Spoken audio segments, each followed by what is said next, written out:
This video features Crystal Phillips sharing her MS story, her story.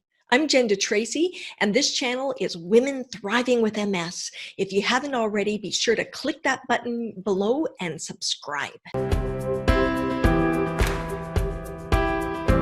In my teens, when I was a competitive speed skater, I was climbing the ranks nationally for the sport, traveling around the world, representing Canada. I was kind of nominated as a hopeful for the next 2010 Olympics here in Canada. And in a matter of 3 days, I went from one of the top skaters in Canada to not walking. I lost feeling from my chest to my toes, lost bladder control and double vision all in 3 days, and was diagnosed with multiple sclerosis. And I didn't really know what MS was or anyone who's really had it before, so I didn't even know how to react. But then they told me the most terrifying news I've ever heard, which was, you'll probably never speed skate again. When that happened, how did you initially face that? Well, thankfully, I was still a teenager at the time, and I say thankfully because up until that point, I hadn't dealt with a whole lot of adversity. So when they told me that speed skating was not a part of my reality anymore, I genuinely didn't believe them, because speed skating was all I knew, and it was always going to be a part of my reality. So I think that naivete and kind of just being that young, invincible mindseted teenager was really advantageous, because I refused to believe them when they said I would never speed skate again. And for me, it wasn't if, it was just when and how. And so share a little bit more about... Yeah, so I thankfully, I had access to some of the top chiros, physios, sports psychologists when I was on the speed skating team. And so I got to utilize a lot of those resources. I had a really supportive family and group of friends, and so I had a team behind me to help me relearn how to walk, relearn how to bike, and eventually, although I joke that I look like a baby giraffe on ice a bit, I was able to speed skate again. And about 4 months after I was able to walk again, I raced my first competition. And as you can imagine, the speed skating community is pretty small and therefore closely knitted. And so to see me back being one of their top skaters and at such a young age, and to see me back skating was really exciting for the community. And I remember them cheering so loud at that time. And I also remember I cried myself to sleep that night, because my times were now so bad compared to before I was sick. And I was this competitive speed skater who saw a long road ahead. And then I went to bed, woke up the next morning, and it's as if a line was drawn down my body, and the entire left side of my body stopped working. So I looked like I had Bell's palsy. I couldn't taste food on the left side of my mouth. I couldn't move my left arm or my left leg. And that's when it really hit me, like, wow, this is real. You aren't an invincible teenager. You have multiple sclerosis. And I still was determined that that wasn't going to stop me from skating. So I realized I was in a privileged situation to have that family and support group and access to some great resources.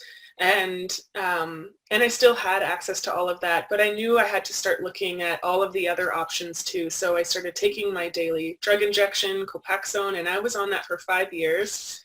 But then I also started to ask Dr. Google some questions, and I found so many different products and therapies that people claimed. And honestly, I think anyone who has MS or has a serious illness can relate, but you're kind of desperate at that point, and you're willing to try just about everything. And so I was a guinea pig for all things, both conventional and unconventional healing. And, you know, I would take, you know, supplements and herbal concoctions. I saw some, you know, it says unicorn hair on it, and I'm like, sure, why not? So I slowly but surely got more educated, did a lot of trial and error, talked to a lot of practitioners and experts in and outside of the medical systems, and was able to develop a health protocol that's pretty holistic, along with my drugs, Copaxone. And I was able to get back to a competitive level in skating. 4 years after my diagnosis, I got to a point where I qualified for the trials for the 2010 Olympics in 2009. And I went to the pre-Olympic season of training, and overnight I lost vision in my left eye.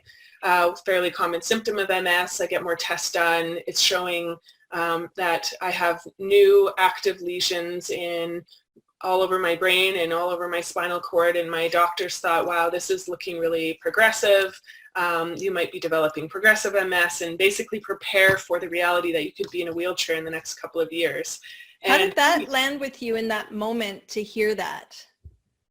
To be honest, it kind of, it motivated me to stay really strong about how I felt and what I believed, because I knew and had done a lot of research, and at this point I've had the disease for half a decade. I knew that I'm one anecdotal case of an unpredictable disease. So to even allude to the fact that I would be in a wheelchair in 2 years, I know that that's statistically, maybe that's relevant, but you can't say that. Like, it's not predictable. So I refuse to believe it, but at the same time, it's all such a blur. Going back into that moment is quite hard. I mean, it's emotional. It's you're full of anxiety, frustration, anger, sadness.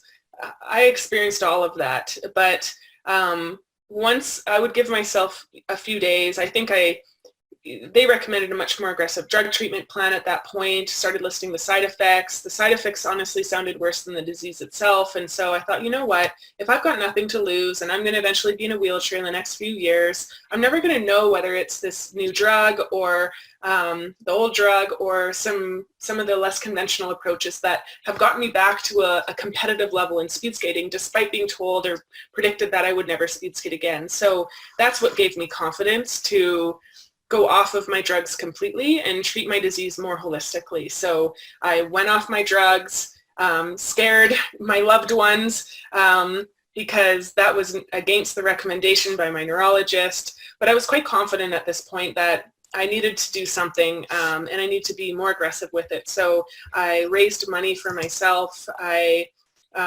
sought private health. I went on an expensive and just more intense protocol, a balance between healthy thinking, healthy eating, and healthy moving. Or 8 months later, I got a few spots off the Olympic team, and 10 years later is now.